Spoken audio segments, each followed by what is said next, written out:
तरह से बड़ा राष्ट्रीय संगठन मंत्री जन उद्योग व्यापार संगठन का हमारे राष्ट्रीय अध्यक्ष अमित गुप्ता जी ने राष्ट्रीय स्तर और प्रदेश स्तर की बातें रखी, क्योंकि आगरा में पत्रकार वार्ता हो रही है। आए हुए आगरा में सारे प्रदेश में घूम घूम के अमित जी पत्रकार वार्ता कर रहे हैं और व्यापारियों को जागरूक कर रहे हैं।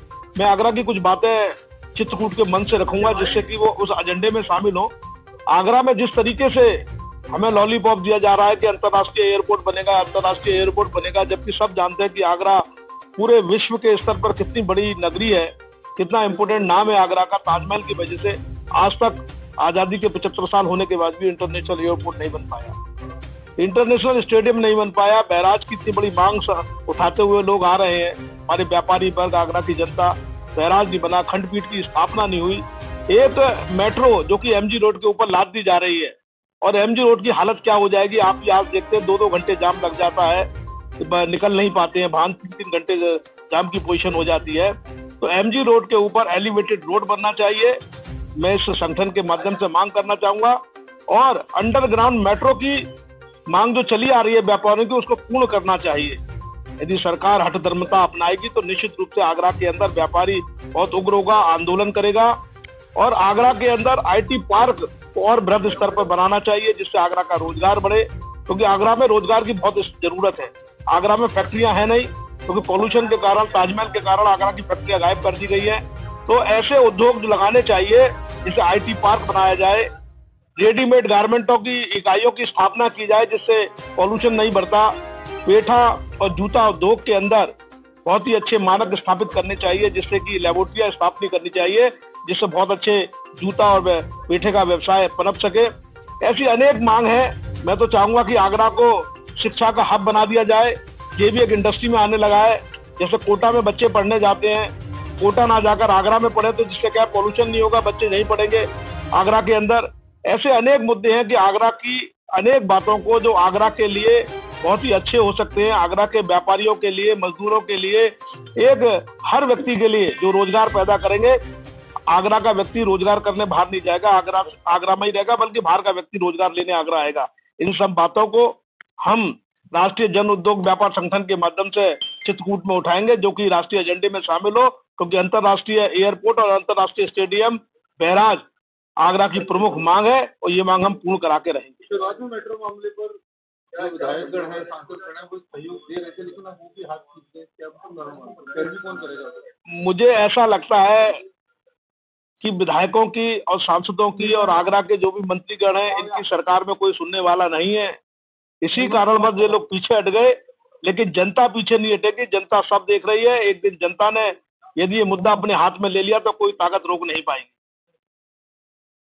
देश में जिस तरह से जीएसटी के छापे और सर्वे किए जा रहे हैं, उसका राष्ट्रीय जन उद्योग व्यापार संगठन पुरजोर विरोध करता है। दूसरा, आगरा पर्यटन और जूते उद्योग के लिए जाना जाता है।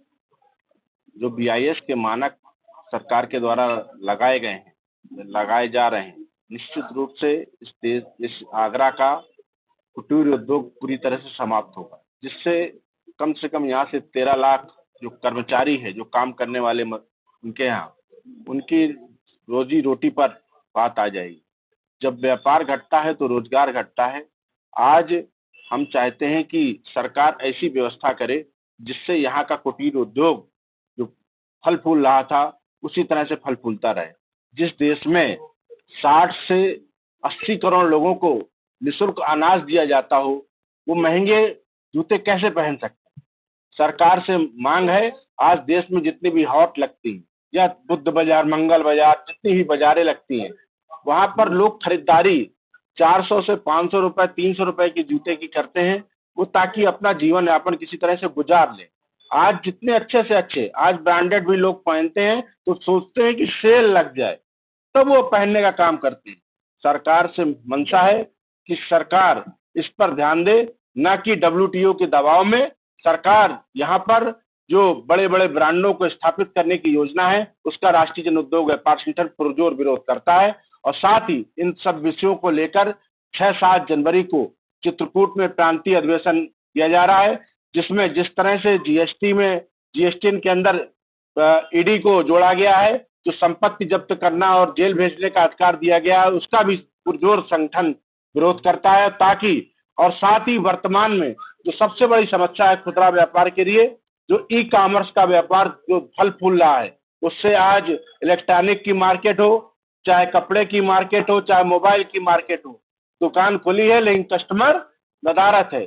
इसका राष्ट्रीय जन उद्योग व्यापार संगठन मांग करता है कि देश में जैसे बड़े बड़े उद्योगों के लिए मंत्रालय बने हैं, हर काम के लिए विदेशों के लिए विदेश मंत्रालय बना है, उसी प्रकार रिटेल ट्रेड के लिए खुदरा व्यापार मंत्रालय बनाकर उनके परिवार के सोचने का काम करे, योजना बनाने का काम करे, ताकि वो भी फल फूल सके। इन्हीं सब बातों के साथ आप सबका बहुत बहुत धन्यवाद। जी, आपने कहा कि व्यापारी हत्या कर रहा है, आत्महत्या कर रहा है, क्यों कर रहा है व्यापारी आत्महत्या? क्योंकि आज मैंने बताया ना, आज व्यापार दिन पे दिन घटता जा रहा है, और जब व्यापार घटता है तो रोजगार घटता है, जब रोजगार घटता है तो निश्चित रूप से व्यापारी, पहले किसान आत्महत्या करते थे, आज किसान का रेशियो उठाकर देखिए, प्रतिदिन सिर्फ मैं उनके लिए उनके साथ भी संवेदना है कि प्रतिदिन 30 किसान आत्महत्या करता है, लेकिन आज देश में प्रतिदिन 88 व्यापारी, जो 22 और 23 का सर्वे आया है उसमें एनसीआरबी की रिपोर्ट है, तो प्रतिदिन 88 व्यापारी आत्महत्या करने का काम कर रहा है। क्यों? क्योंकि इस देश से व्यापार दिन पे दिन कुछ लोगों के हाथ में सीमित होता चला जा रहा है। जो बड़ी बड़ी कंपनियां हैं उनके हाथ में अगर व्यापार चला जाएगा, कुछ लोगों के हाथ में चला जाएगा, तो देश का व्यापारी क्या करेगा? आज देश में लगभग 6.5 करोड़ जो खुदरा व्यापारी